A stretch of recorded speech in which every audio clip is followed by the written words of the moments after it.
তাই একদিন বসুদেব দেবকীকে বলছে, দেবকী শোনো, দেবকী শোনো, তোমার কৃষ্ণের চাল চলন দেখে মনে হচ্ছে তোমার কৃষ্ণের চাল চলন একদম ভালো না।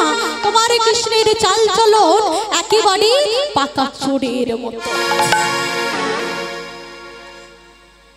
ও মা, মা কোনোদিনও সন্তানের নিন্দা সহ্য করতে পারে গো?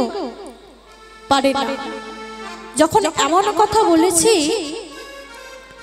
তখন মাতা দেবকী বলছে, শোনো, আমার কৃষ্ণ ওই রকম নয় গো, আমার কৃষ্ণের মতো ছেলে তুমি আর পাবে না। তাই নাকি? তোমার কৃষ্ণের চাল চলনটা একবার লক্ষ্য করে দেখো, দেখলেই বুঝতে পারবে তোমার কৃষ্ণের চাল চলনটা ঠিক কেমন। এমন সময় নারদ মুনি বিনা যন্ত্র করেনি মধুর সুরে গাইতে গাইতে চলেছে। কেমন করে চলেছি? হরে মুরারি মধু কৈট ভারি গোপাল গোবিন্দ মুকুন্দ সরি। হরে মুরারে মধু কৈট ভারি গোপাল গোবিন্দ মুকুন্দ সরে। হরে মুরারি মধু কৈট ভারি গোপাল গোবিন্দ মুকুন্দ সরে। হরে মুরারে মধু কৈট ভারি গোপাল গোবিন্দ মুকুন্দ সরে। যোগেশ নারায়ণ কৃষ্ণ বিষ্ণু। যোগেশ নারায়ণ কৃষ্ণ বিষ্ণু। যোগেশ নারায়ণ কৃষ্ণ বিষ্ণু। যোগেশ নারায়ণ কৃষ্ণ বিষ্ণু।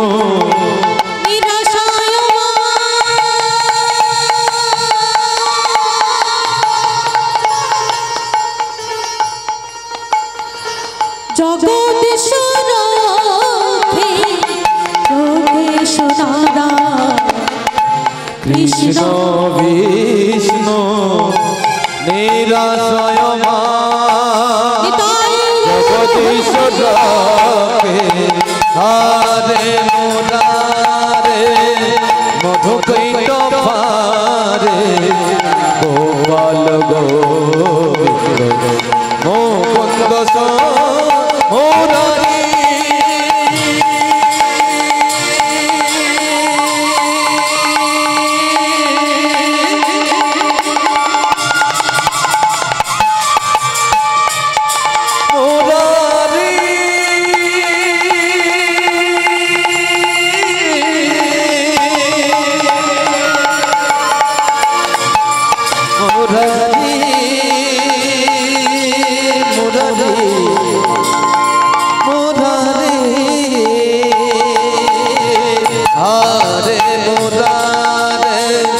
মধু কৈট ভারি গোপাল গোবিন্দ মুকুন্দ সরে। হরে মুরারে মধু কৈট ভারি গোপাল গোবিন্দ মুকুন্দ সরে। তাই নারদ মুনি বিনা যন্ত্র করেনি মধুর সুরে গাইতে গাইতে চলেছে। এমন সময় বসুদেব নারদ মুনিকে ডাক দিলেন, মুনিবর মুনিবর। নারদ মুনি আজ বসুদেবের কণ্ঠস্বর শুনি আজ অনন্তপুরে প্রবেশ করেছে। মুনিবর, আমি আপনার কাছে একটি প্রশ্ন করব মুনিবর। বলো, কি প্রশ্ন করবে মুনিবর? বলতে পারো মুনিবর? আমার কৃষ্ণের চাল চলনটা ঠিক কেমন? ওমা, এখন নারদ মুনি মনে মনে চিন্তা করছে আজ বসুদেব আর দেবকীর মধ্যে ঝগড়া বাঁধিয়ে দিই তবে যাবে। তাই বলছেন তোমার কৃষ্ণ, তোমার কৃষ্ণের চাল চলন একেবারে পাকা চোরের মতো। মাতা দেবকী এখন রেগে গেছে। মুনিবর, যাকে জিজ্ঞাসা করি তাকে বলছো পাকা চোর, তা বলো তো মুনিবর আমার কৃষ্ণ কি চুরি করেছে যার জন্য বারবার আমার কৃষ্ণকে পাকা চোর বলছো? আজ বলতেই হবে আমার কৃষ্ণ কি চুরি করেছে। এখন নারদ মুনি বলছে, মাগো বিথাই তুমি রাগ করছো। শোনো মা শোনো, তোমার কৃষ্ণ কি চুরি করেছে জানো? কি চুরি করেছে? তাহলে বলি শোনো, বাতাসা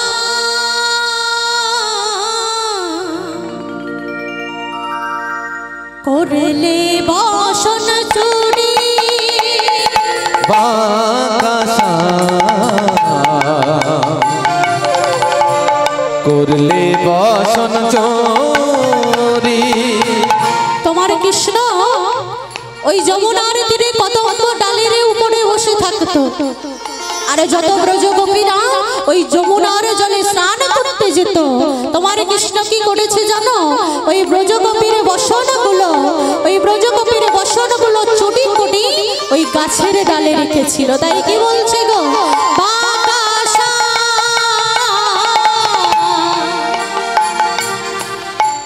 করলে বসন চুরি, বাতাসা করলে বসন চোরি। ওই না যমুনার কুলে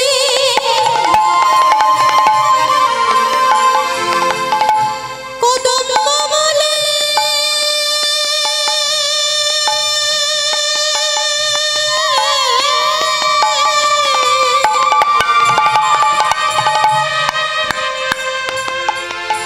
করলে বসন চুরি। ওই না যমুনার কোলে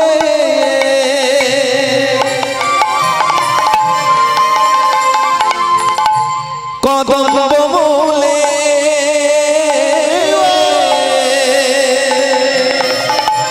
করলে বসন চুরি।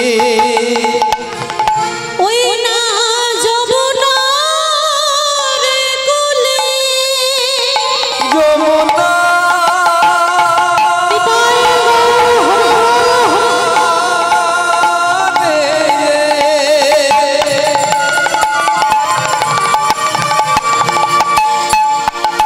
যমুনা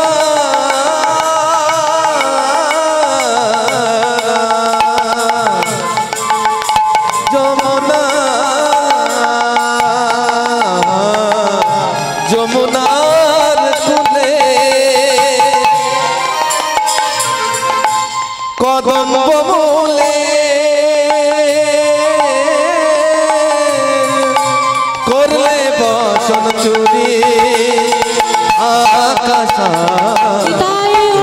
বসন চুরি, আকাশা করলে বসন চুরি, করলে বসন চুরি, করলে বসন চুরি। যেই না এমন কথা শুনেছি মা, মাতা দেবকী বললেন বসুদেবকে কৃষ্ণকে নিয়ে গুরু গৃহে রেখে এসো। কৃষ্ণকে নিয়ে গুরু গৃহের ঘরে রেখে এলো। ভগবান বললেন, জীবকে শিক্ষা দিলেন, আমি যেমন গুরু চরণ আশ্রয় করেছি তোমরাও গুরু চরণ আশ্রয় করো। কারণ গুরু চরণ না আশ্রয় করলেই তুমি গোবিন্দ চরণে যেতে পারবে না। তাই বললেন তোমরাও গুরু চরণ আশ্রয় করো। তাহলে মা গুরু কেমন, গুরু কেমন হওয়া উচিত না? আমার বললেন গুরু হবি সূর্যের আলোর মতো। গুরু কেমন না, যিনি অন্ধকার থেকে আলোর পথে নিয়ে আসে তাকে আমরা বলবো গুরু। গুরু কেমন না, গুরু হলো সূর্যের আলোর মতো। সূর্যের আলো পুকুরে পড়লে একটি ফুল ফোটে মা, সেটি কি গো? সেটি হলো পদ্ম ফুল। আর গুরুরূপী সূর্যের আলো যার হৃদয় বদ্ধের মধ্যে পড়ে, তার হৃদয় বদ্ধ কি হয় জানো? নিতাই প্রতিষ্ঠিত হয়। হরি হরি বল। আবারও বলছি, গুরু কেমন না, গুরু হলো নৌকার মতো। ও মা, গুরু কেমন নৌকার মতো। কিন্তু মা, যদি মনে করো না যে নৌকাতে চাপবে, তাহলে নৌকাতে চাপতে গেলে এখানে বসে থাকলে হবে? হবে না, যেতে হবে কোথায়? নদীতে। তাই নৌকাতে চাপতে গেলে নদীতে যেতে হবে। আর যদি বলি গুরুর কৃপা পাবো, গুরুর বাড়ি না গেলেও হবে। তুমি যদি ভক্তি ভরে নয়ন জলে তাকে ডাকতে পারো, সে নিজে তোমার বাড়িতে এসে নিতাই গৌর হরি বল বলে কৃপা করবে। তাই পদকর্তায় এক বসে দাঁড়িয়ে কলম দিলেন, কি বললেন? তোরা নন্দে যাবে রে মনরে, জপলে গুরু নাম দয়া, জপলে গুরু নাম। তুই সবাই মিলে দুটো বাহু তুলি, দিন তোরা নন্দে যাবে রে,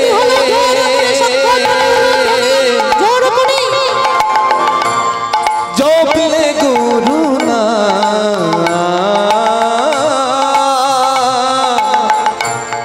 জপলে গুরু নাম।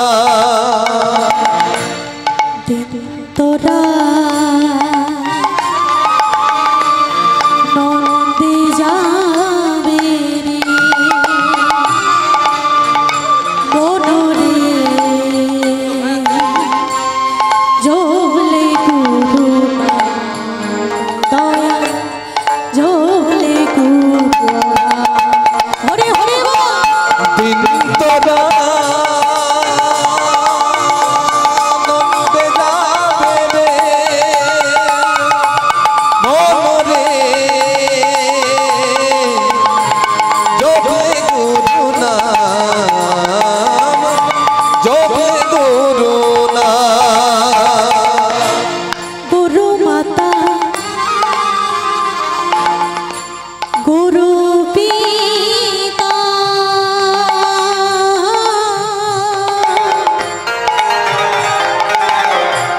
গুরু হই পতি,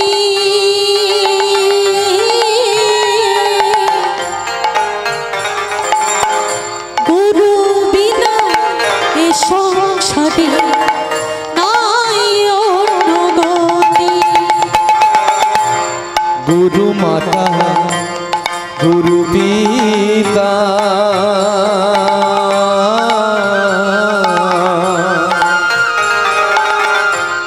গুরু হয় পতি,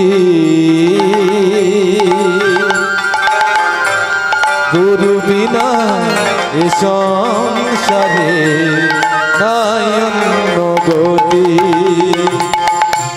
গুরু মাতা গুরু পিতা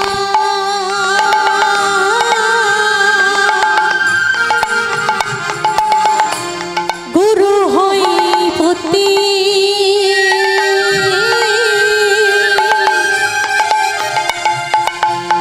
গুরু বিনা এ সংসারে নাই অন্য গতি।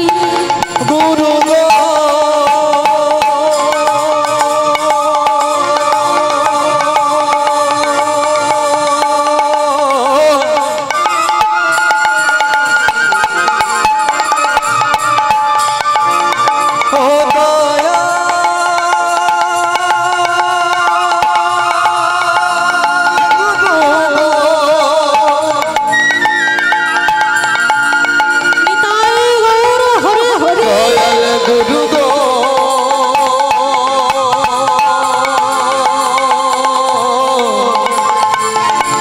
দয়াল গুরু গো, দয়াল গুরু গো, দয়াল গুরু গো। তাই কি বলছি, গুরু চরণ আশ্রয় করতে হবে। গুরু চরণ না আশ্রয় করলে তুমি গোবিন্দ চরণে যেতে পারবে না। তাই গুরু কেমন হবে মা? না গুরুকে মনুষ্য জ্ঞানে কবু না হারিব, গুরু ভগবান রূপে সদাই জানিব। কেমন গুরু হওয়া উচিত? না রামচন্দ্র কবিরাজ ছিলেন গোবিন্দ কবিরাজের ভাই। একদিন রামচন্দ্র কবিরাজ বিয়ে করে পালকিতে করে নবপরিণীতাকে নিয়ে গৃহেতে যাচ্ছে। এমন সময় বাবা সেই পথ দিয়ে যাচ্ছিল শ্রীনিবাস আচার্য, যিনি ছিলেন মহাপ্রভুর দ্বিতীয় কলেবর। আজ রামচন্দ্র কবিরাজকে ছিল খুবই সুন্দর দেখতে। এখন শ্রীনিবাস আচার্য সেই পথ দিয়ে যাচ্ছে, আর রামচন্দ্র কবিরাজের দিকে যেই না নয়নটা পড়েছে, এখন শ্রীনিবাস আচার্য বলে উঠল, দয়াময়, কি সুন্দর তুমি দেহখানা সাজিয়েছো দয়াময়, এত সুন্দর একটা দেহ সাজিয়েছো, কি নিখুঁত ভাবে তুমি নির্মাণ করেছো, কি সুন্দর লাগছে দেহটা। এই যে এত সুন্দর একটা তুমি দেহ দিয়েছো দয়াময়, কিন্তু দয়াময়, ও যে মায়ার কবলে পড়ি এই মনুষ্য জনমটা তার বিফল হয়ে যাবে। এত সুন্দর দেহ দিয়েছো হরি ভজন কৃষ্ণ ভজন করবার জন্য, কিন্তু ও যে বিয়ে করে মায়ার কবলে পড়ে সংসার রূপ মায়াতে পড়ে এই মনুষ্য জনমটা বিফল হয়ে যাবে। ওমা, এই কথাটা এখন রামচন্দ্র কবিরাজ শুনতে পেয়েছে। আজ রামচন্দ্র কবিরাজ শুনতে পেয়ে নবপরিণীতাকে বাড়িতে গিয়ে রেখেছে নতুন স্ত্রীকে। নতুন স্ত্রীকে বাড়িতে রেখে এখন ছুটতে ছুটতে শ্রীনিবাস আচার্যের আশ্রমে এসেছে। শ্রীনিবাস আচার্য বলছে, খোকা খোকা, এই তো দেখলাম বিয়ে করে নবপরিণীতাকে গৃহেতে নিয়ে গেলি, আবার এসেছিস আমার কাছে, কি হয়েছে তোর? বাবা রামচন্দ্র কবিরাজ গুরুদেবের চরণে হাত দিয়ে বলছে, গুরুদেব গুরুদেব, আমি আর সংসার করতে চাই না গুরুদেব। কেন খোকা, কি হয়েছে? সবাই তো সংসার করে, তুমি কেন সংসার করতে চাও না? গুরুদেব, আমি সংসার করতে চাই না, কেন জানো? এত সুন্দর একটা দেহ পেয়েছি হরি ভজন করবার জন্য, কৃষ্ণ ভজন করবার জন্য। আমি বিয়ে করেছি বটে, কিন্তু তখন তো আমি জানতাম না গুরুদেব।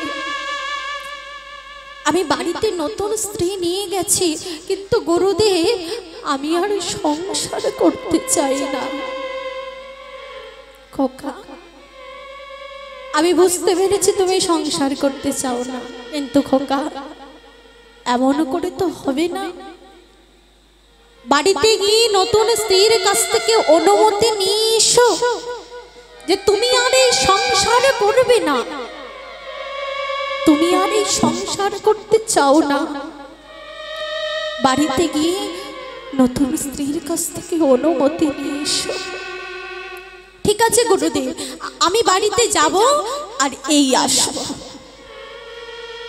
এখন রামচন্দ্র কবিরাজ ছুটতে ছুটতে গৃহেতে গিয়েছে। যেই না গৃহেতে গিয়েছে, নতুন স্ত্রী স্বামীর পায়ে হাত দিয়ে প্রণাম করছে। আর যেই না প্রণামটা করছে, রামচন্দ্র কবিরাজ হাতটা ধরেছে, হাতটা ধরে তুলছে আর বলছে, ওঠো ওঠো, আর আমি সংসার করব না, তুমি আমাকে বিদায় দাও। ওমা, এই যে হাতটা ধরে তুলছিল, রামচন্দ্র কবিরাজের চিবুকে সিঁদুরে লেগে গেছিল সেই সময়, কিন্তু রামচন্দ্র কবিরাজ সেটা জানে না।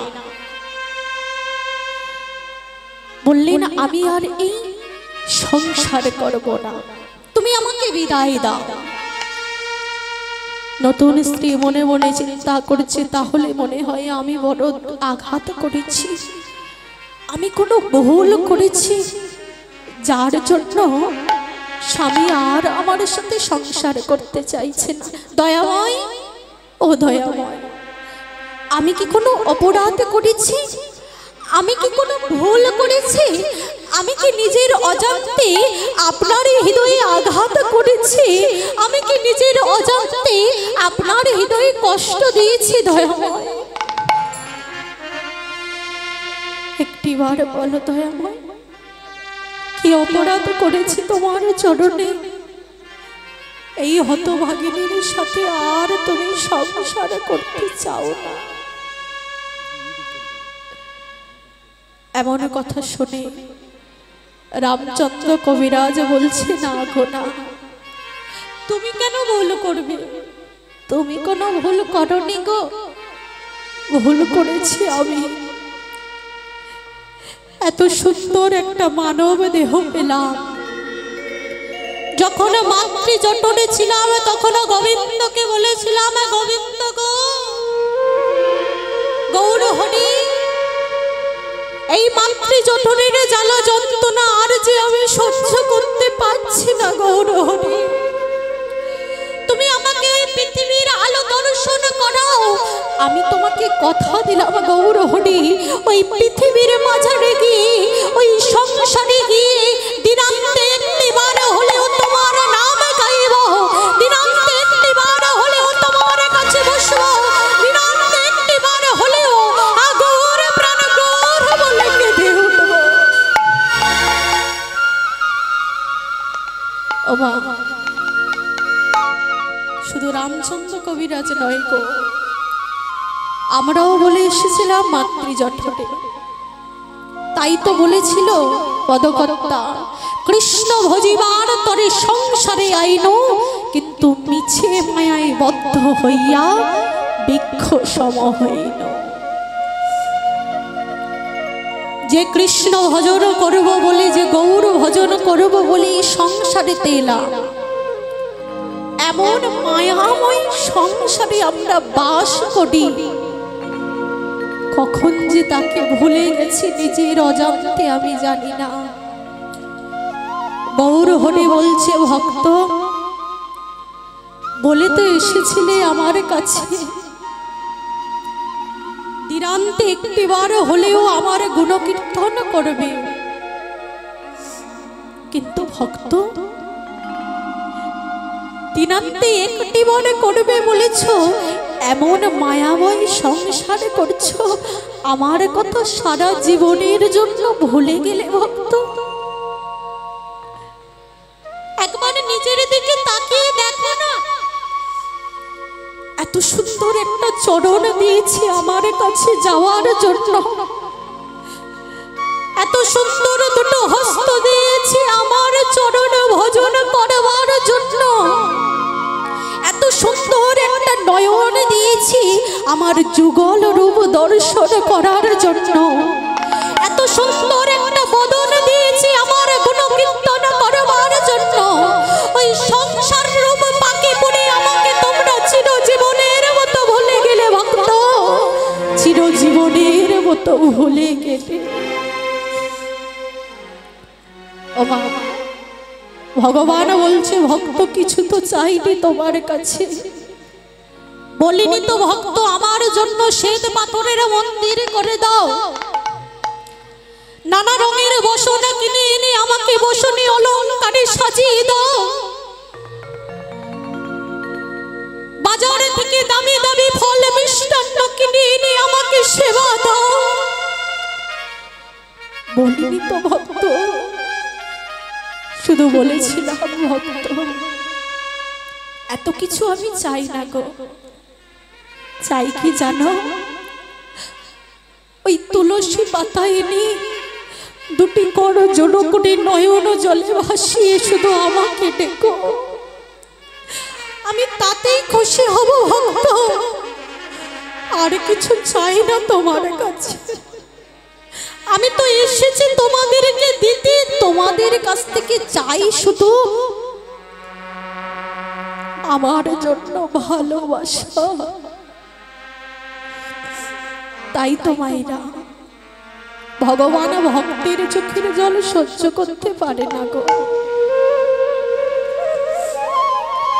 ভগবান বলছে আজ যে তোমরা নিবেদন সবাই ভক্তিমতী ভক্তমণ্ডলীদের উদ্দেশ্যে ঘোষণা, আপনারা এক এক করে আমাদের ভক্ত সেবার ব্যবস্থা করা হয়েছে, আপনারা ডাইনিং এ গিয়ে সেবা নিয়ে আসুন, কেউ অভুক্ত ফিরবেন না। কীর্তন শেষে আপনারা সবাই প্রসাদ পাবেন, অনুগ্রহ করে শুনবেন, কেউ ডিস্টার্ব করে যাবেন না।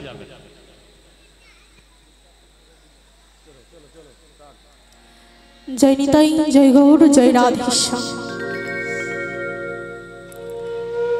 তাই ভগবান বলছে ভক্ত, যে সংসারে পাকে পড়ে তোমরা আমাকে ভুলে গেলি, যে সংসারের মায়া জালে বলে তোমরা আমার নামে করো না, আমার গুণ কীর্তন করো না, চিরজীবনের মতো আমাকে ভুলে গেলে একবার নিজের দিকে তাকিয়ে দেখো। যেদিন এই দেহ থেকে প্রাণ বায়ুটা বেরিয়ে গিয়ে ওই জগতের বায়ুর সাথে মিশে যাবে, কাঁচা খাঁটি বাসে বাঁধিয়ে যখন তোমাকে কাঁধে নিয়ে চারজন বলবে বলো হরি, বলো হরি, বলো হরি, একবার নিজের দিকে তাকিয়ে দেখো। সারা জীবন আমার গুণকীর্তন করলে না, আর শেষের দিনে যখন তোমাকে অন্তিম সজ্জায় সজ্জিত করলো, সেদিন এই হরিনাম তোমার সাথে গেল। তাই একটিবার হরি বলো, একটিবার কৃষ্ণ বলো। রামচন্দ্র কবিরাজ বলছি আমি আর এই সংসার করতে চাই না। কেন না, এই সংসার করে আমার এই মনুষ্য জনমটা আমি নষ্ট করতে চাই না। আমি কি করবো জানো? আমি গুরুদেবের কাছে গিয়ে গুরু চরণ আশ্রয় করে ওই গোবিন্দ চরণে আমি যেতে চাই। নতুন স্ত্রী তো তাড়াতাড়ি করে স্বামীর চরণটা জড়িয়ে ধরেছে। স্বামী, তুমি গরু চরণ আশ্রয় করে গোবিন্দ চরণে যেতে চাও স্বামী? ঠিক আছে স্বামী, তুমি যাও, আমি তোমার পথের কাঁটা হতে আসবো না।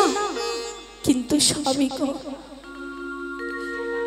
তুমি যে আমাকে ছেড়ে চলে যাবে, আমি যে বড় একা হয়ে যাব। তুমি যে আমাকে চিরজীবনের মতো ছেড়ে চলে যাবে, আমি যে বড় একা হয়ে যাব। স্বামী, গুরুদেবের চরণ ভজন করতে করতে একবার আমার কথা বলো, আমিও যেন তোমার মতো ওই গুরুদেবের চরণ ভজন করে গোবিন্দ চরণে আমি যেতে পারি। একবার আবার কথা বলো স্বামী। এই স্ত্রীর কাছ থেকে অনুমতি নিয়ে ছুটতে ছুটতে চলেছে রামচন্দ্র কবিরাজ গুরুদেবের কাছে। আর ওই গুরুদেবের উঠানে ঝাড় দিচ্ছিল তার শিষ্য নরোত্তম দাস ঠাকুর। আজ নরোত্তম দাস ঠাকুর গুরুদেবের উঠানে ঝাড় দিচ্ছে। এমন সময় রামচন্দ্র কবিরাজ আজ গুরুদেবের কাছে গুরুচরণ আশ্রয় করে গোবিন্দ চরণে যাবে বলে রামচন্দ্র কবিরাজ গুরুদেবের আশ্রমের দুয়ারে এসে দাঁড়িয়েছে। আর যেই না দাঁড়িয়েছে, দেখছে নরোত্তম দাস ঠাকুর রামচন্দ্র কবিরাজের চিবুকে সিঁদুর লেগে আছে। আর আশ্রমের দুয়ারে দাঁড়িয়ে আজ গুরুদেবের কাছে যাবে বলে যেই না একটা পা গুরুদেবের ওই আশ্রমের দুয়ার থেকে বাড়িয়েছে, এখন নরোত্তম দাস ঠাকুর চিৎকার করে উঠল, বেরিয়ে যাও এই আশ্রম থেকে, বেরিয়ে যাও এই আশ্রম থেকে। কেন? আমি তো কোনো ভুল করিনি, আমি তো কোনো অপরাধ করিনি, আমি তো এসেছি গুরুচরণ আশ্রয় করতে। অস্পৃশ্য নরকের কীট চিবুকে সিঁদুর দিয়ে তুমি গুরুচরণ আশ্রয় করতে এসেছো? বেরিয়ে যাও বলছি এই আশ্রম থেকে, একটিবারের জন্য যেন না হয় এই আশ্রমের ভিতরে ঢুকবে না, বেরিয়ে যাও এই আশ্রম। যেই না এমন কথা বলেছি, রামচন্দ্র কবিরাজ সেই আশ্রমের ওখানে দাঁড়িয়ে আছে। যখন দেখছি না ওই রামচন্দ্র কবিরাজ আশ্রম থেকে বার হচ্ছে না, নরোত্তম দাস ঠাকুর কি করেছে মা, হাতে ঝাঁটা ছিল, ঝাঁটা দিয়ে মারতে মারতে বলছে, বেরিয়ে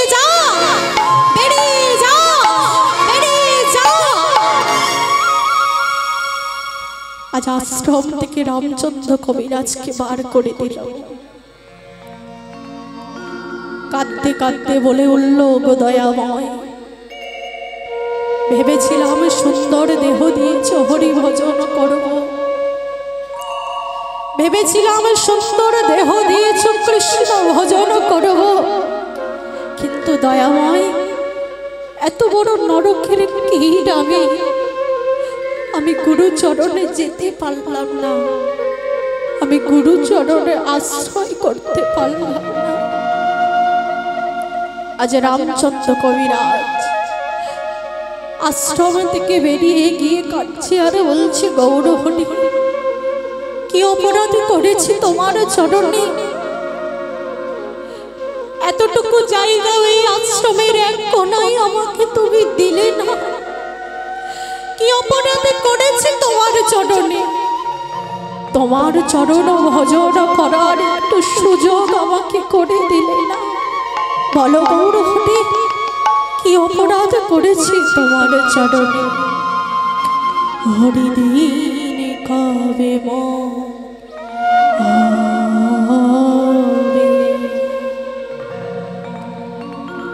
আমি আশায় আশায় বসে আছি, প্রভু তোমার কৃপা পাবো বলে।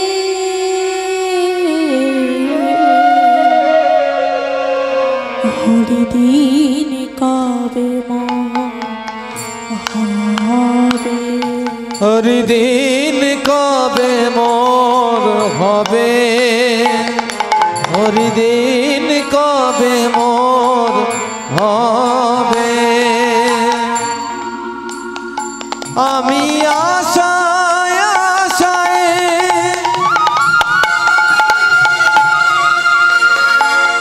বসে আছি,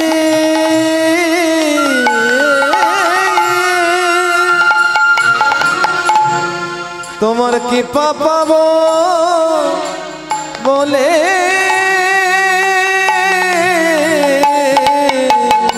হরিদিন কবে মোর হবে, হরিদিন কবে মোর হবে, হরিদিন কবে মোর হবে। গৌরহরি, আমি যে বসে আছি তোমার চরণে যাওয়ার জন্য, একটু দয়া করো গৌরহরি। আমি যে এই সুন্দর মানব দেহটা নষ্ট করতে চাই না গৌরহরি, একটি বার তুমি দয়া করো। আমি আশায় আশায়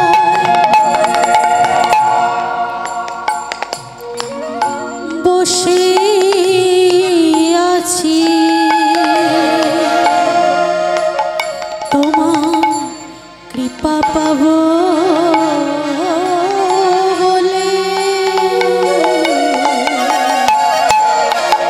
হরিদিন কবে মোর হবে, হরিদিন কবে মোর হবে, আমি আশায় আশায় বসে আছি,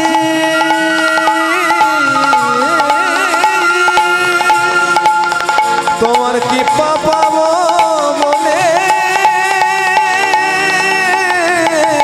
হরিদিন কবে মোর হবে, হরিদিন কবে মোর হবে।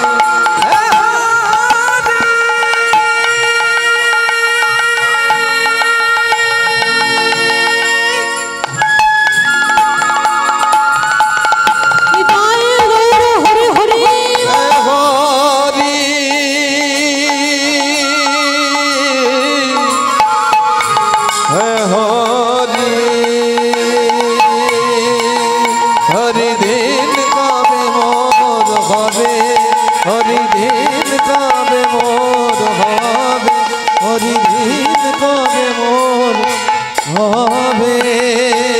আসা যাওয়া ভবের মাঝে তোমার ডাকা হলো না,